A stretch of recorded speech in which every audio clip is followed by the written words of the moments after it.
नमस्कार, आप देख रहे हैं न्यूज 18 राजस्थान। आपके साथ मैं हूं अभिषेक। बुलेटिन की शुरुआत बड़ी खबर से करेंगे। लोन लेने वाले किसानों को बड़ी राहत मिली है। सहकारी बैंकों से लोन लेने वाले किसानों को बड़ी राहत दी गई है।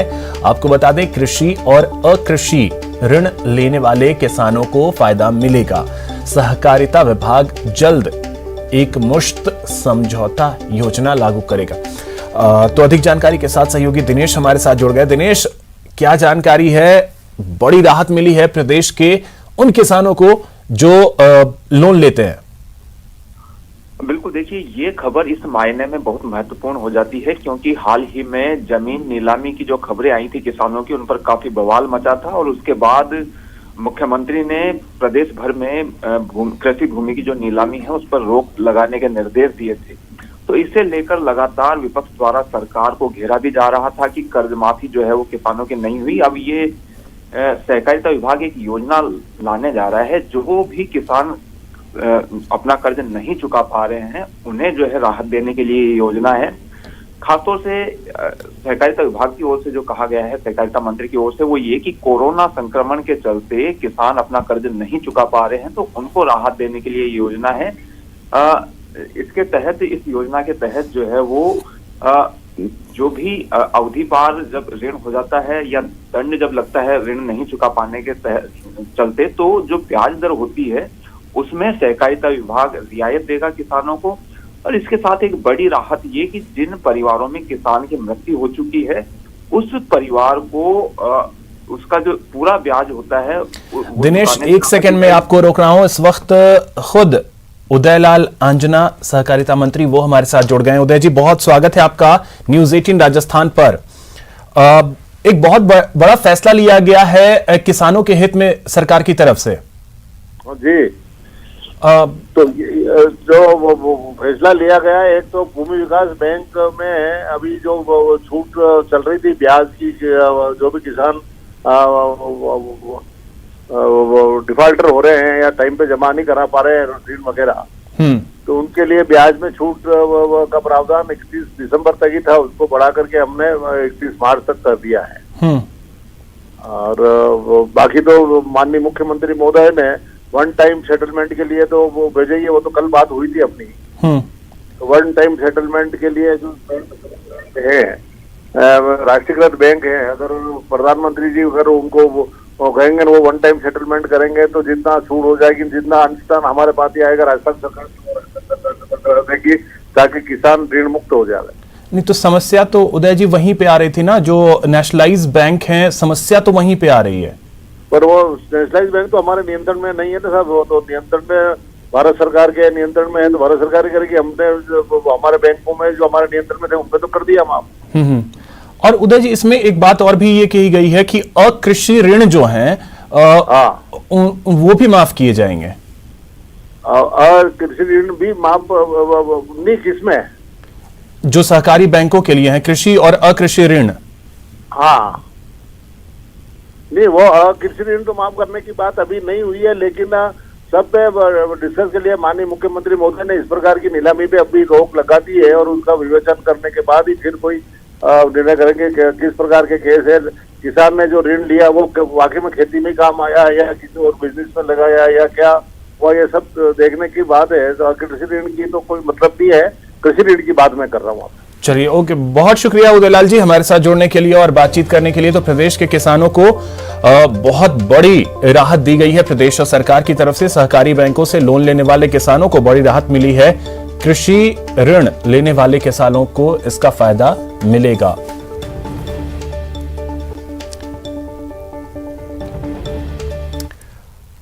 राजसमंद में तीसरी लहर का कहर अब देखने को मिल रहा है। राजसमंद में 2 लोगों की आज मौत हुई है। 156 नए केस सामने आए हैं।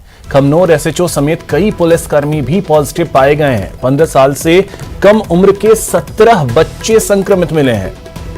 अब देखिए, बच्चों को भी कोरोना अपनी चपेट में ले रहा है। 17 बच्चे ऐसे जिनकी उम्र 15 साल से कम है वो भी पॉजिटिव पाए गए हैं। और अब राजसमंद में एक्टिव केस का आंकड़ा 820 तक पहुंच गया है। तो यह स्थिति है राजसमंद की।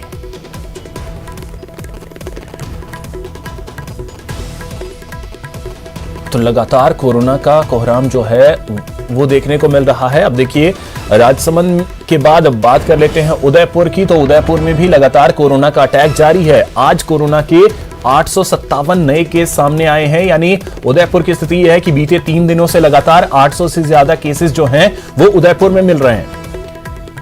तो लगातार कोरोना का अटैक जो है वो प्रदेश के अलग अलग जिलों में देखने को मिल रहा है। राजसमंद की स्थिति हमने आपको दिखाई, अब उदयपुर में देखें 800 से ज्यादा केस आज भी मिले हैं।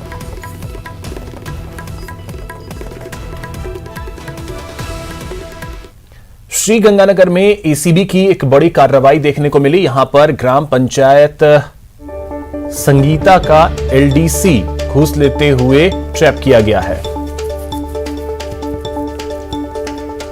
तो बता दें आपको, 5,000 रुपए की रिश्वत लेते हुए एलडीसी को गिरफ्तार किया गया है।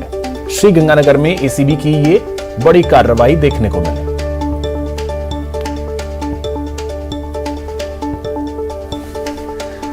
तो ग्राम पंचायत संगीता से ये बड़ी खबर है, जहां पर ग्राम पंचायत संगीता का जो एलडीसी है उसे घूस लेते हुए ट्रैप किया गया है। 5,000 रुपए की रिश्वत लेते हुए ट्रैप हुआ है LDC.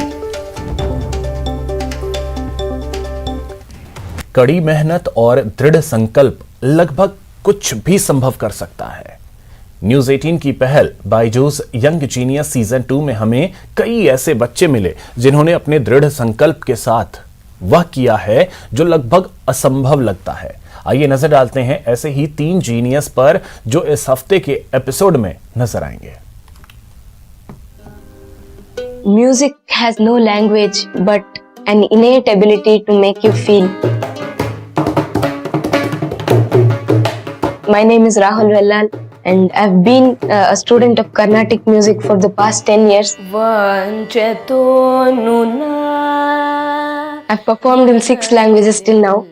It's Kannada, Telugu, Tamil, Hindi, Marathi and Gujarati as well. We always enjoyed performing in front of large audience. He never had any fear even at a very young age. One thing we have always kept Rahul out of is what his social media presence is. We have kept him out of it. We wanted to be as pure as possible. I would definitely want to be a student of Carnatic music forever throughout my life, and I would love to sing Carnatic music in every corner of the world.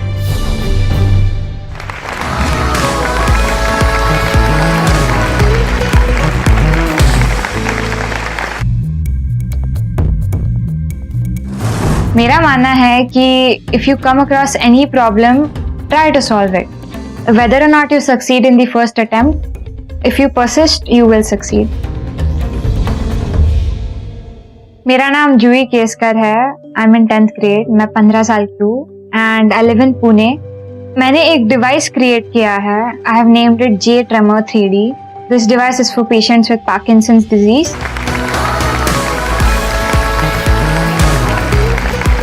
नमस्ते जूही। सिरी, आपने एक नए राग का आविष्कार किया है, वो भी कर्नाटिक संगीत में। Tell us a little more about it. I created a new ragam called Namo Veena Pani in dedication to Dr. Jayanti Kumaresh ma'am, as I'm a huge fan of her. I am also a big fan of hers.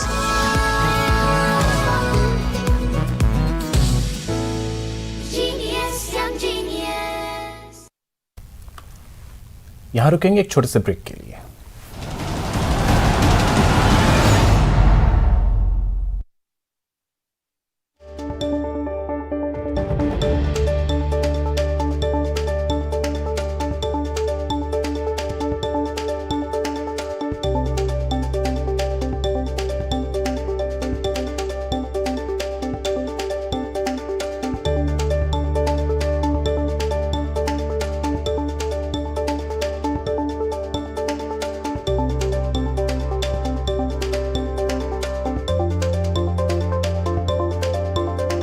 फिलहाल इस bulletin में इतना ही। आगे देखिए crypto की समझ।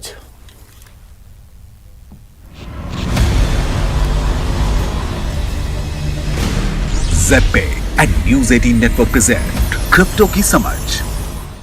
नमस्कार, crypto की समझ के नए एपिसोड के साथ मैं एक बार फिर से आपके सामने हाजिर हूं। मैं हूं आपके साथ शिप्रा झा। आइए इस एपिसोड में क्रिप्टो से जुड़ी कुछ अहम खबरें आपको बताते हैं।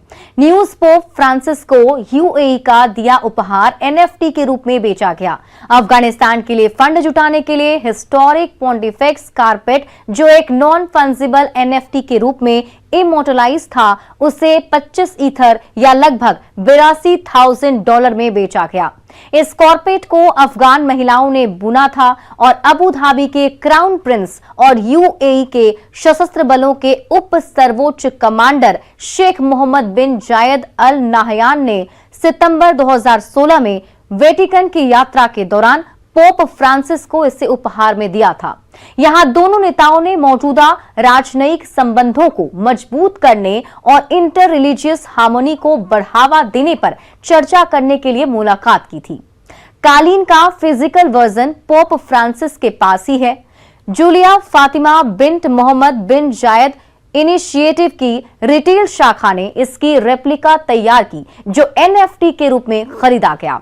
बिक्री से आए फंड्स का इस्तेमाल अफगानिस्तान में कड़ाके की सर्दी के दौरान लोगों की सहायता में किया जाएगा। 2021 में ग्लोबल क्रिप्टो फंड्स में भारी मुनाफा। बैकस्टॉप सॉल्यूशन ग्रुप के एक डिवीजन बार्कलेहेज की रिपोर्ट में यह दावा किया गया है कि ग्लोबल क्रिप्टो करेंसी फंड ने पिछले साल काफी मुनाफा कमाया। रिपोर्ट की माने तो इसकी वजह रेगुलेटर्स की एक्सेप्टेंस और मजबूत इंस्टीट्यूशनल इंटरेस्ट के बीच बिटकॉइन और ईथर के नेतृत्व में क्रिप्टो की कीमतों में बढ़ोतरी है। डेटा में लगभग 39 फंड्स या 50% से कम डिजिटल एसेट मैनेजमेंट फर्म के परिणाम दिखाए गए हैं, जिन्हें बार्कलेहेज ने ट्रैक किया था। कंपनी ने जो डेटा पोस्ट किए हैं उससे पता चलता है कि बिटकॉइन और दूसरे क्रिप्टो एसेट्स पर केंद्रित फंड पर 2021 में 138.1% रिटर्न्स मिले। ये 2020 से लगभग 173% की रिकॉर्ड बढ़ोतरी थी, जिसकी वजह थी उस साल कोविड-19 की वजह से पूरे फाइनेंशियल मार्केट का वोलेटाइल होना।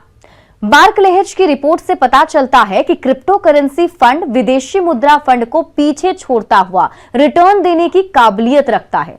क्रिप्टो करेंसी फंड की लोकप्रियता ने इन्वेस्टमेंट एसेट मैनेजमेंट फर्मों का रुझान भी इस ओर बढ़ाया है। हर 4 में से एक बिजनेस क्रिप्टो पेमेंट के लिए तैयार।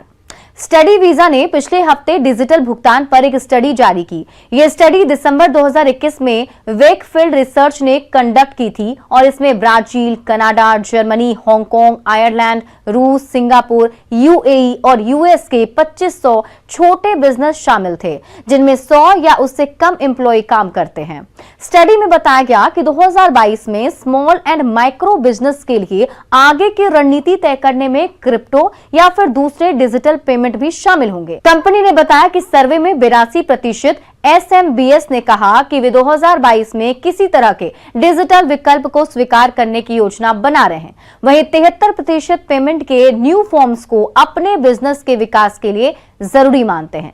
गौरतलब है कि दिसंबर 2021 में वीजा ने क्रिप्टो एडवाइजरी सर्विस शुरू की थी। इसके अलावा वीजा के क्रिप्टो प्रमुख ने हाल ही में खुलासा किया कि कंपनी ने 60 क्रिप्टो करेंसी प्लेटफॉर्म के साथ साझेदारी की है, ताकि दुनिया भर में कंज्यूमर्स 80 मिलियन मर्चेंट्स पर डिजिटल करेंसी खर्च कर सके। इसके साथ ही क्रिप्टो की समझ के इस एपिसोड में आज के लिए बस इतना ही। अगले हफ्ते कुछ और खबरों और जानकारियों के साथ आपसे मिलेंगे।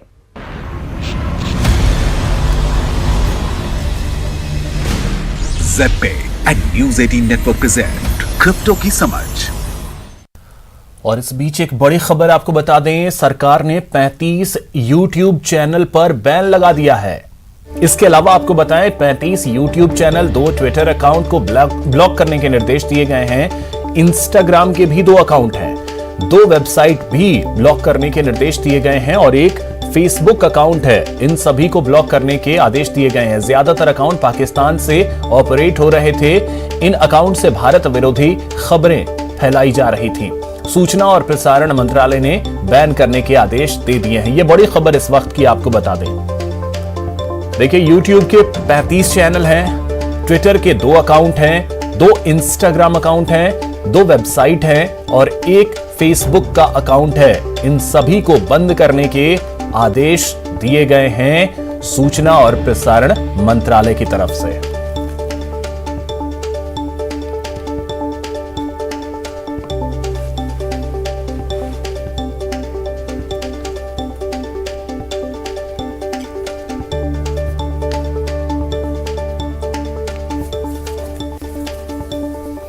फिलहाल इतना ही। नमस्कार।